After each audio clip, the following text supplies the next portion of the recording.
ফিরলাম আজকের বাংলাদেশের জনাব রহিন হোসেন প্রিন্স, আপনার কাছে এই দুটো বা বিএনপি এবং আওয়ামী লীগের পার্সপেক্টিভ থেকে তারা যেভাবে ব্যাখ্যা করছেন আপনার কাছে তার একটু মূল্যায়ন। আচ্ছা, আমি যেভাবে জিনিসটা বুঝি, আপনি শুরু বামপন্থাদের নিয়ে যেভাবে কথা বলছিলেন, যেখানে এসে শেষ করেছিলাম যে ওইখানেও সংকটটা হয় কোথায়, আদর্শ বিচ্যুত হয়ে গেছে। এটাই আমি একেবারে মুদ্রা কথায় যাই, অন্য আর ব্যাখ্যায় না যেয়ে এই জায়গাগুলোতে এখন কি দেখছি আমরা যদি বলেন, আওয়ামী লীগ একটা তৃপ্তির ঢেকুর তুলে যাচ্ছে এবং খুবই মজার ব্যাপার হচ্ছে সেই তৃপ্তির ঢেউ এখন দেশ নাই, বিদেশি তাদের তৃপ্তির ঢেউয়ের জায়গা এবং ক্ষমতায় থাকার জন্য বিদেশি যেন প্রধান অবলম্বন মনে করছেন, ওইটা করতে পারলেই তাদের হয়ে যাবে। কারণ বাংলাদেশের জনগণের প্রতি তার ভরসা নাই এবং সেটা থাকলে সে অন্য ধরনের কাজ করতো। 5ই জানুয়ারি যা ঘটেছে সেটা নিয়ে আমি আর পুনরাবৃত্তি করতে চাই না। এই জায়গাগুলো আমরা দেখতে পেলাম। আপনি যদি বিএনপির দিকেও দেখেন যে একই অবস্থায় আমরা দেখতে পাই। তারা যে রাজনীতিটা শুরু করেছিল যে সেই রাজনীতির ধারায় নাই, এখানে দেখেছেন জামাত হেফাজতি তাদের একটা প্রধান অনুষঙ্গ হয়ে দাঁড়িয়েছে, আওয়ামী লীগের ক্ষেত্রে এখানে স্বৈরাচার অনুষঙ্গ হয়ে দাঁড়িয়েছে, এই ধারায় চলে গেছে। এবং যাওয়ার পরে এখানে দেখেন আজকে যখন কোন্দলের আলোচনাটা আপনি তুললেন, যেটা খুবই একটা সাদামাথাই ঘটনা আমি বলবো, মানুষ এটা মনে করে, তারা সেটাকে বিবেচনা করছে প্রতিযোগিতা হিসাবে। কিন্তু এই প্রতিযোগিতাটাকে আমি বলতেছি আদর্শহীনতার প্রতিযোগিতা। কেন, আমি একটা উদাহরণ দেই। ধরুন যে আপনি আজকে কি বলবো, কোন দলের কথাই আর বলবো, একই কথাই যদি ধরুন যে তখন ছাত্ররা যখন তাদের জিনিসগুলো নিয়ে আন্দোলন করছে, সেটা কি এই যে আমি কোন ধরনের শিক্ষানীতি চাই, তার জন্য আমি আরো 10টা ছেলে নিয়ে আসতে চাই, এই 10টা ছেলে 10 ধরনের মুভমেন্ট করবে, বিষয় কিন্তু সেটা না। জায়গাটা দাঁড়াচ্ছে আমি পদ চাই, জায়গাটা দাঁড়াচ্ছে পদটা কেন চাই, পদ থাকলে আমি ভর্তি বাণিজ্য থেকে শুরু করে অন্যান্য কাজকর্ম ভবিষ্যতে রাজনীতির দ্বারায় আরো তাদের ভাষায় বলতে পারি যে প্রধান জায়গায় যেতে পারবে এবং কাজগুলো করতে পারবো। কারণ ওটা হচ্ছে নিজের আধিপত্য বিস্তারের জন্য, অর্থ করি তুলে ধরার জন্য, ওটাই একটা প্রধান জায়গা। সুতরাং প্রতিযোগিতার ধারা কিন্তু কোনো সৎ উদ্দেশ্য জায়গায় থাকছে না, থাকছে অন্য জায়গা থেকে।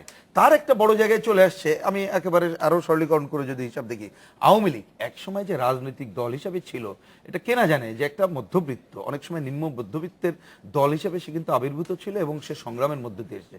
এখন আপনি দেখেন আওয়ামী লীগ কাদের দল, প্রধানত লুটেরা ধনিকদের দলে পরিণত হয়েছে। আপনি পার্লামেন্টের দেখান, তাদের প্রভাব বিস্তারকারীদের দিকে তাকান, তাদের অর্থ কিভাবে আসছে তাকান। এখন যারা নতুন চলে আসছে তারা দেখছে যে টাকা ছাড়া কিছু হয় না এবং টাকা ওইভাবে গড়ে তুলতে হবে। সুতরাং তার কাছে তো অন্য কোনো অপশন নেই, অপশন হচ্ছে যেন তেন প্রকারে অআদর্শিক ধারাকেই যাইতে হবে। আর বিএনপির কথা নাই বা বললাম, তার কাছ থেকে অনেক কিছু প্রত্যাশার নাই, কারণ সে যে ধারাটার সময়ে আমি ব্যক্তিগতভাবে মনে করি যে ধারায় চলে আসছিল 75-এর 15ই আগস্টের পরে সামরিক শাসনের ধারায়, তারপরে যে একটা তরুণ প্রজন্ম ছাত্রদল, বিশেষ করে সাম্প্রদায়িকতা বিরোধী আন্দোলন, অনেক সময় গণতন্ত্রের সংগ্রামে তাদের যে গৌরবোজ্জ্বল ভূমিকায় ছিল, এই জায়গাটা কিন্তু তারা থাকতে পারেনি। কারণ মূল স্ট্রিমে যারা পলিটিক্স করছে তারা ওই লুটেরাদের ধারাকেই প্রধান ধারা হিসাবে নিয়ে গেছে এবং ওই ছাত্রকর্মীকেও কিন্তু ওই ধারার সাথে একাত্ম হতে হচ্ছে।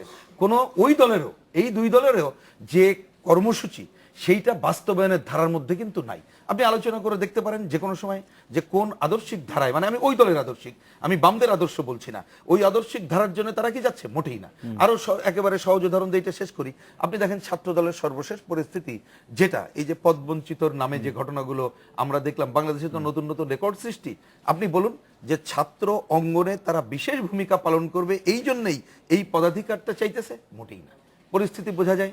আপনি ছাত্রলীগ এই যে বললো যে আভ্যন্তরীণ কোন্দল নাই, আপনি সর্বশেষ যদি তথ্য দেখেন তাহলে দেখা যাবে গত 3.5 বছরে তাদের আভ্যন্তরীণ কোন্দলে যে পরিমাণ খুন হয়েছে, যে পরিমাণ ইনজুর্ড হয়েছে, ওই তাদের সাথে অন্যান্য দলগুলোর কোন্দলে কিন্তু খুনের পরিমাণ এবং কি বলবো আহত হওয়ার পরিমাণ সম।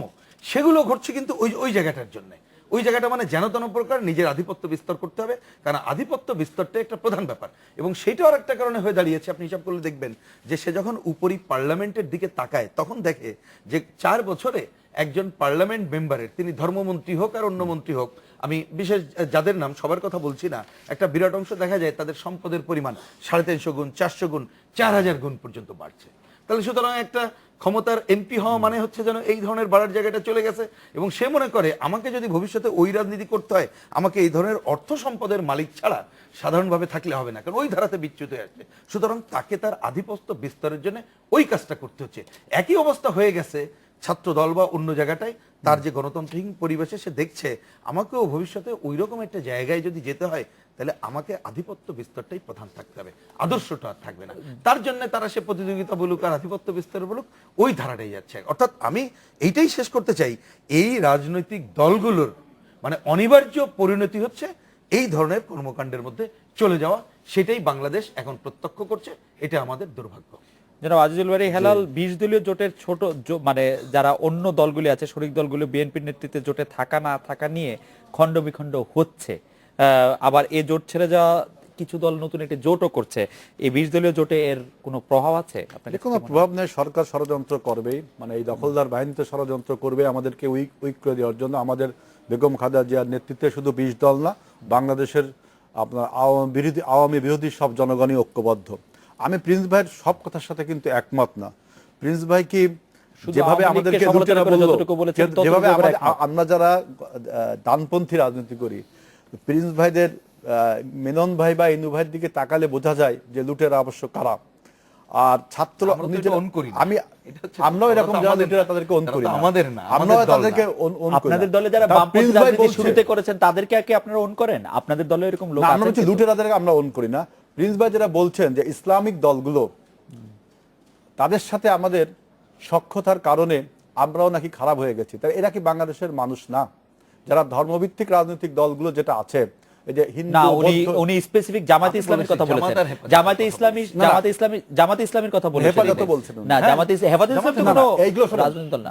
জামাতে ইসলামীকে ইসলামী দল বলে অনেকেই স্বীকার করেন না। সেটা আপনি বলেন, সেটা আপনি বলতে ইসলামী দল বলে অনেক ইসলামিক পণ্ডিতই স্বীকার করেন না। উনি বলছেন ধর্মভিত্তিক রাজনৈতিক দলগুলোর সাথে আমাদের ঐক্যমত, এটা নাকি ঠিক না। তাহলে এরা কি বাংলাদেশের জনগণ না?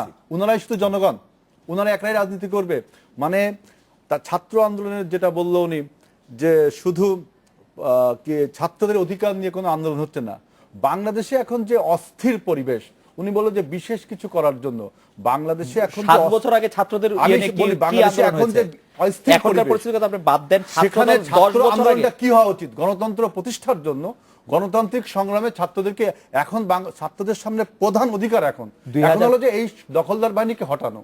আর কোন 2005 অধিকার বলেন, 2005 সালে ছাত্রদের অধিকার নিয়ে ছাত্রদল বা ছাত্রলীগ কি আন্দোলন করেছে? ছাত্রদের অধিকার নিয়ে কি করেছে ছাত্রদল? আমরা শিক্ষাঙ্গন থেকে সন্ত্রাসকে উৎপাদন করার জন্য, যেমন 2001 সাল থেকে 2002 সাল থেকে 2000 বেগম খালেদা জিয়ার শাসনামলে ঢাকা বিশ্ববিদ্যালয় ক্যাম্পাসে কোনো অপ্রীতিকর ঘটনা, ছোটখাটো অনেক ঘটনা ঘটতে পারে, কারণ ছাত্ররা না করলে তো ক্যাম্পাসে থাকা যেত না। অপ্রীতিকর ঘটনা ঘটে যাবে। আপনি এটা আপনার বক্তব্য, আপনি যদি টেলিভিশন পত্রপত্রিকা ওই সময়গুলো আপনি নিয়ে আসেন। আমি দায়িত্ব নিয়ে বলছি, ওই সময় আমি ছাত্রদের সভাপতি ছিলাম। বেগম খালেদা জিয়ার আমলে ঢাকা বিশ্ববিদ্যালয়ের সহাবস্থানে রাজনীতি ছিল। ছাত্রলীগ যদি একদিনের জন্য বের হয়েছে ক্যাম্পাস থেকে, ঢাকা বিশ্ববিদ্যালয়ের প্রশাসন এবং আমি নিজে ব্যক্তিগতভাবে বেগম খালেদা জিয়ার কাছে ভৎসনার শিকার হয়েছি যে ক্যাম্পাসকে তোমার স্টেবল রাখতে হবে, সবাইকে সহাবস্থানে রাজনীতি দিতে হবে। আপনার ভিসি নিজে যায় ছাত্রলীগকে আবার ক্যাম্পাসে নিয়ে আসছে। অতএব ভিসিকে নিজে গিয়ে আনতে হয়েছে।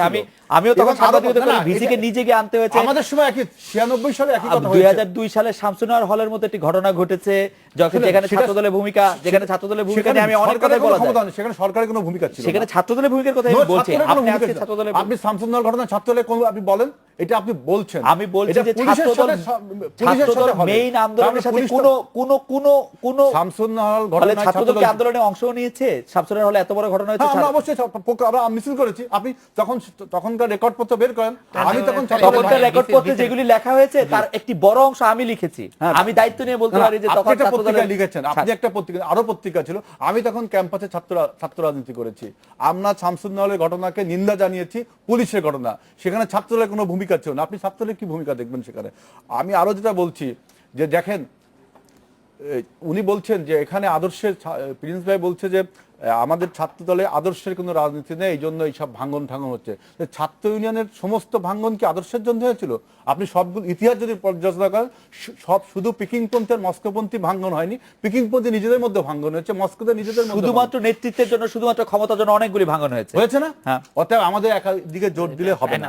আমাদের জাতীয়তাবাদী ছাত্রদল সারা বাংলাদেশের ছাত্রদলকে আহ্বান জানাচ্ছে, সারা বাংলাদেশের ছাত্রদেরকে আহ্বান জানাচ্ছে, এখন আমাদের সামনে সবচেয়ে বড় চ্যালেঞ্জ এই দখলদার বাহিনীকে হটানো। আপনি আমাদের এখন যে কমিটি নিয়ে যে বিক্ষোভ সন্ত্রাস, এটার সাথে এটার কোনো সম্পর্ক নেই। এটা আমাদের একটা নিজস্ব ব্যাপার। এখানে বড় দল অনেক কম্পিউটার, আমি আগেই বলেছি, এই জন্য এই গন্ডগোলগুলো হতেই পারে। এর জন্য আমরা বিব্রত না, আমরা এটা নিরসনও করেছি। এখন কিন্তু আপনারা এটা বিব্রত না, সেই জন্য আপনাদেরকে অভিনন্দন। আমি একটু জনাব বাহাদুর ব্যাপারে আপনার কাছে আসবো। আমরা একটা বিরতি নিয়ে আসতে হবে, যে আমরা গত কয়েকদিন ধরে লক্ষ্য করছি, বিশেষ করে 5 জানুয়ারি নির্বাচনের পর, যে প্রতি মাসেই দেশে কোনো কোনো জেলা জামাত শিবিরের নেতাকর্মীরা আওয়ামী লীগে যোগ দিচ্ছেন। আমরা যদি খুব সাদামাটা ভাষায় বলি, যে গোপালগঞ্জের সাবেক জামাত নেতারা আওয়ামী লীগে যোগ দিয়েছেন, চাপায়ে বিএনপি জামাত নেতা কর্মীদের আওয়ামী লীগে যোগদান হয়েছে, পাবনায় বিএনপি জামাতের 3 শতাধিক কর্মী আওয়ামী লীগে যোগ দিয়েছেন, কুষ্টিয়ায় মাহুল আলম হানিফের হাত ধরে জামাত নেতারা আওয়ামী লীগে যোগ দিয়েছেন, এবং সর্বশেষ নারায়ণগঞ্জের 2500-এ যা খুনের আসামি, এজাহারভুক্ত আসামি বিএনপি কর্মী, বিএনপি নেতা আমি বলবো না, বিএনপি কর্মী, তারা আওয়ামী লীগে যোগ দিয়েছেন সোনার নৌকা দিয়ে। এই বিষয়ে আপনি যদি আমাদেরকে একটু বলেন, আমরা একটা বিরতি নিয়ে ফিরছি আপনার কাছে।